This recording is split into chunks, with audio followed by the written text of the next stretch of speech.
में जो मुख्यमंत्री है हमारे पलटू राम, वो माफिया डॉन अनंत सिंह के आज्ञाकारी चपरासी बन गए हैं।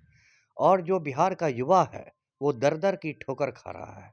उसका भविष्य बिल्कुल अंधकारमय हो गया है, भविष्य दाँव पर लगा हुआ है। दिलीप कुमार है छात्र नेता, उसको जेल भेज दिया गया जबकि शांतिपूर्ण आंदोलन कर रहा था बेचारा। सबसे बड़ा केंद्र था, वो कुम्हराड़ का बापू परीक्षा केंद्र था, जिसके बारे में कहते हैं कि एशिया का सबसे बड़ा सबसे टॉप। परीक्षा केंद्र है, उसमें 10 से 15 हज़ार तक की क्षमता है। 1 बजे ही आते-आते ऐसे वीडियो चलने लगे कि लगा कि वहाँ एकदम मछली बाज़ार बन गया हो। कोई बच्चा ओएमआर शीट लेके भागे जा रहा है, कोई बच्चा प्रश्न पत्र का बंडल उठाए चल रहा है सर पर। हाँ, क्योंकि उन्होंने बिहार की आप दुर्गति कर दुर्गति दी है। यात्रा बता रहे थे, यशवी यादव अलविदा यात्रा बता रहा है। ठीक है, अपना अपना नज़रिया है। दुर्गति अलविदा होंगे तो हो खुद दुर्गति हो जाएगी। तो ये स्थिति है और मुख्यमंत्री का कोई बयान इस चीज़ पर नहीं अब तक आया है। दही जमा कर बैठे हुए हैं पलटू राम। नमस्कार, आप देख रहे हैं निष्कर्ष न्यूज और मैं हूं आपके साथ प्राची सिंह।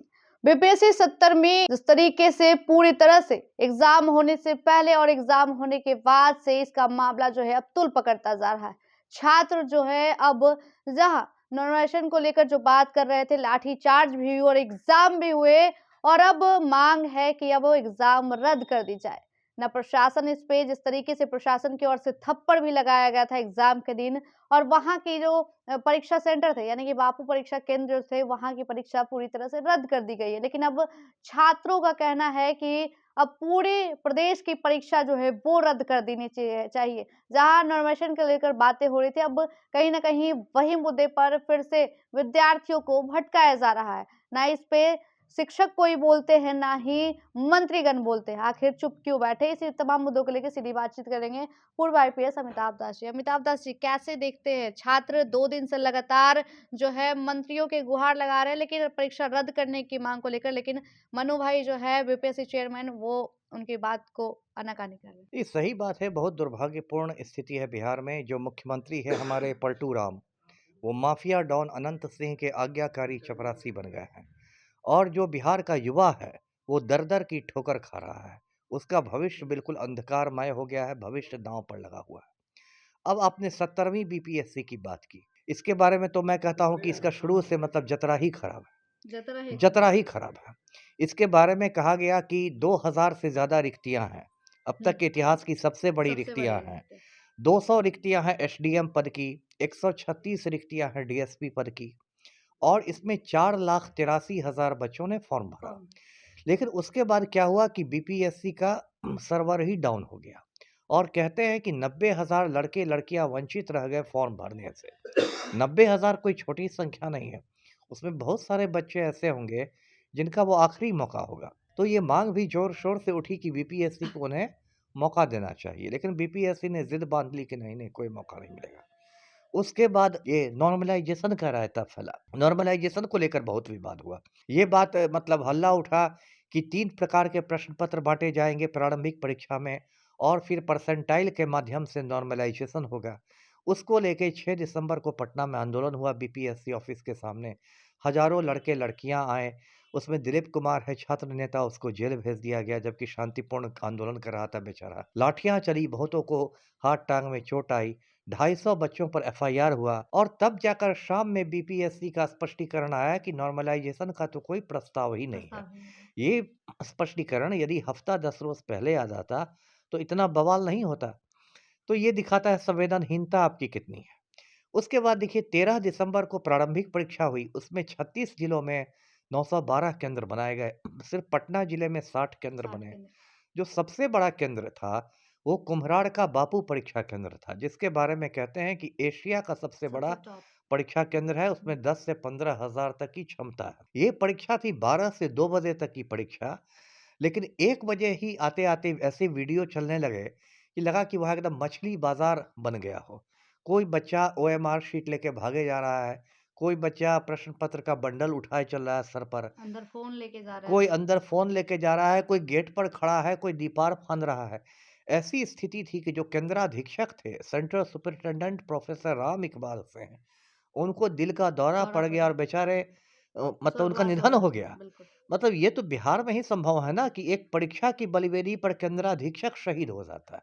ये भाई कौन बात हुई? वहाँ डीएम भी थप्पड़ लगाते उसके बाद पटना के जांबाज जिलाधिकारी पहुंचे, जो माफिया के आगे भींगी बिल्ली रहते हैं, लेकिन लपड़ थप्पड़ चलाने लगे बच्चों पर।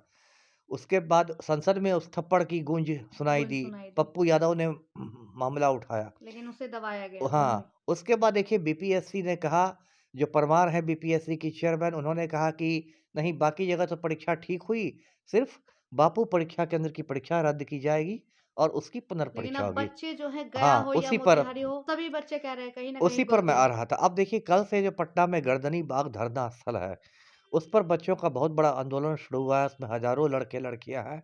शांतिपूर्ण आंदोलन है, गांधीवादी आंदोलन है। और उनकी मांग है कि पूरी परीक्षा को रद्द किया जाए। उनका कहना है कि और भी शहरों में इसी तरह की अनियमितताएं पाई गई हैं, उनके भी सीसीटीवी फुटेज खंगाले जाए और सबको रद्द किया जाए। और सरकार फिर मतलब जिद में है, और जो पलटू राम है, वो अब 23 तारीख से प्रगति यात्रा निकालने के चक्कर में है, जिसको मैं दुर्गति यात्रा कहता हूँ। दुर्गति यात्रा, हाँ, क्योंकि इन्होंने बिहार की आप दुर्गति कर दुर्गति दी है। यात्रा बता रहे थे, श्री यादव अलविदा यात्रा बता रहे हैं।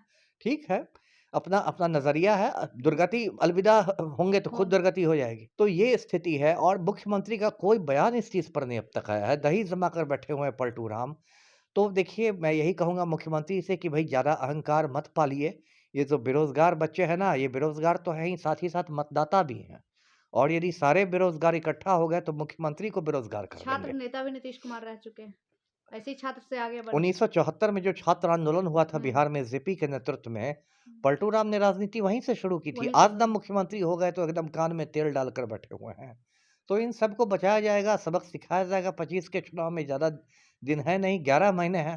बिल्कुल। और बीपीएससी की चेयरमैन जो है उन्हें इस्तीफे की मांग कर रहे हैं तमाम जो बच्चे हैं। नहीं, सही मांग है, लेकिन जब आपसे कुछ संभल ही नहीं रहा है तो आप फिर बैठे क्यों हैं? इससे पहले जो अतुल प्रसाद थे वो काफी अच्छे थे, जो हुँ, कि सही ढंग से एग्जाम में क्लियर हो रहा था। बिल्कुल। और देखिए, अब परमार के साहब के समय जब ये बिल्कुल इन्होंने जॉइन किया था, उसी समय टीआरई 3 की परीक्षा का पेपर लीक हुआ था। उस समय भी ये नहीं रद्द कर रहे थे। बाद में हंगामा के बाद इन्होंने परीक्षा रद्द की। तो जब संभल नहीं रहा है तो इस्तीफा दें, घर पे आराम करें, क्या ज़रूरत है कुर्सी बिहार से के नए चिपकने डीजीपी की? भी बने, वो भी बोलने से कतरा रहे इस पे। देखिए, सब लोग कतराएँगे, कोई भी यहाँ पर ऐसा, देखिए, झूठ की दुनिया हो गई ना, कोई भी सच बोलने से कतराता ही है। झूठ की दुनिया हो हाँ, गई। लोग झूठ बोलना पसंद करते हैं, झूठ सुनना पसंद करते हैं, झूठ ही ओढ़ना है, झूठ ही बिछोना है, और सच कोई बोलना नहीं चाहता, सच कोई सुनना नहीं चाहता। अगर सच्चाई सुनी जाती और बोली जाती, तो सबको पता है कि पलटू राम माफिया का चपरासी है, अब इस बिहार में कुछ होना जाना नहीं कैसे है। चपरासी? अब है तो आपके चपरासी ही। हाथों में अनंत सिंह और नीतीश कुमार के हाथ जोड़ते हुए, नीतीश कुमार के सामने हाथ जोड़ते हुए फोटो तस्वीर है आपके पास। इसलिए ना कह रहा हूँ कि चपरासी है। देखिए, अनंत सिंह को पटना हाई कोर्ट ने 2-3 महीने पहले रिहा कर दिया, और ये 5 साल से जेल में था तो बाहर आ गया। तो कायदे से हाई कोर्ट के फैसले के खिलाफ सुप्रीम कोर्ट में अपील होनी चाहिए थी। कायदा यही है। लेकिन चूँकि मुख्यमंत्री ही माफिया डॉन का चपरासी है, इसलिए बिहार सरकार ने कोई अपील नहीं की। जी। चलिए, बहुत-बहुत शुक्रिया जी। अमिताभ दास जी से सीधी बात हो रही थी और तमाम मुद्दों को लेकर। लेकिन आप लोगों को क्या लग रहा है?